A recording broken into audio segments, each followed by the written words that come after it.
ឥឡូវនេះគឺមកដល់រដូវកាលផ្លែត្រេនហើយនិងផ្លែមង្ឃុតហើយណាបងប្អូនដូច្នេះថ្ងៃនេះខ្ញុំសូមណែនាំបងប្អូនពីរបៀបនៅក្នុងការគូរផ្លែមង្ឃុតទាំងអស់គ្នាតែមុននឹងប្រាប់បងប្អូនពីរបៀបគូរនោះសូមជួបជាមួយនឹងម្ចាស់ឧបត្ថម្ភ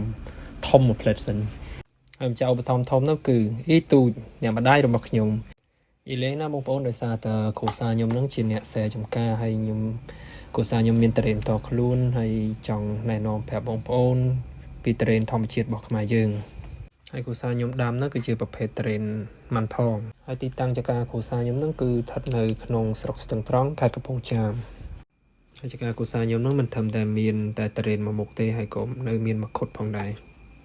សម្រាប់បងប្អូនដែលមានបំណងចង់កម្មង់នៅផ្លែឈើពីចការគ្រួសារទូចសូមបងប្អូនតំណែងមកកាន់បងប្អូនស្រីរបស់ខ្ញុំគុនធីឬក៏អាចតាក់ទងមកបងប្រុសរបស់ខ្ញុំក៏បានប្រូយីនតើឥឡូវនេះខ្ញុំមកបង្ហាញប្រាប់បងប្អូនពីរបៀបនៅក្នុងការគូរផ្លែមង្ឃុតទាំងអស់គ្នាទីមួយនោះយើងធ្វើការគូរនៅទម្រង់របស់ផ្លែមង្ឃុតជាមុនសិនមុននឹងយើងផាត់ពណ៌ចំពោះសម្បកមង្ឃុតនោះគឺខ្ញុំប្រើនៅពណ៌ត្នោតបែកលឿងបន្តិចសម្រាប់ផាត់នៅទំនាប់ទី1តមកគឺខ្ញុំប្រើពណ៌ខៀវទឹកប៊ិចសម្រាប់ផាត់ទំនាប់ទី2ហើយបន្តមកទៀតគឺខ្ញុំប្រើពណ៌ក្រហមសម្រាប់ផាត់នៅទំនាប់ទី3មួយទៀតនោះគឺខ្ញុំប្រើនៅពណ៌រាងផ្កាឈូកចាស់សម្រាប់ផាត់នៅទំនាប់ទី4សម្រាប់ពណ៌ចុងក្រោយនោះគឺខ្ញុំប្រើនៅពណ៌ផ្កាឈូកសម្រាប់ផាត់នៅទំនាប់ទី5មូលហេតុដែលយើងផាត់ច្រើនទំនាប់នោះគឺដោយសារតែ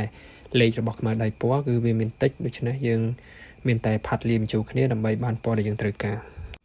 សម្រាប់ក្បាលរបស់វាគឺខ្ញុំប្រើនៅពណ៌បៃតងខ្ចីសម្រាប់ផាត់នៅទំនាប់ទី1បន្តមកទៀតខ្ញុំប្រើនៅពណ៌ត្នោតចាស់បែកបៃតងហើយលាយជាមួយនឹងពណ៌បៃតងចាស់ចំពោះសាច់សម្បករបស់វាគឺខ្ញុំប្រើនៅពណ៌ក្រហមសម្រាប់ផាត់នៅទំនាប់ទី1ហើយបន្តមកទៀតគឺខ្ញុំប្រើនៅពណ៌ផ្កាឈូករាងកម្មៅសម្រាប់ផាត់នៅទំនាប់ទី2សម្រាប់សាច់របស់មង្ឃុតគឺខ្ញុំប្រើនៅពណ៌ប្រផេះបែកខៀវបន្តិចសម្រាប់ផាត់នៅទំនាប់ទី1តមកទៀតគឺខ្ញុំប្រើនៅពណ៌សាច់សម្រាប់ផាត់នៅទំនាប់ទី2តមកយកបន្ថែមនៅពណ៌ផ្កាឈូកដើម្បីឲ្យសាច់មង្ឃុតរបស់យើងមើលទៅមានរសជាតិឆ្ងាញ់ចុងក្រោយនោះគឺខ្ញុំធ្វើការដាក់ពន្លឺដើម្បីឲ្យមង្ឃុតយើងមើលទៅស្រស់ហើយនឹងមានសំណើមចុងក្រោយបង្អស់គឺខ្ញុំប្រើនៅពណ៌ត្នោតក្រមៅសម្រាប់ផាត់នៅស្រមោលរបស់មង្ឃុតហើយនេះគឺជាគំនូរមង្ឃុតដែលយើងបានគូររួចរាល់តើបងប្អូនយល់ណាដែរកុំភ្លេចចូលខមមិនប្រាប់ផងអរគុណ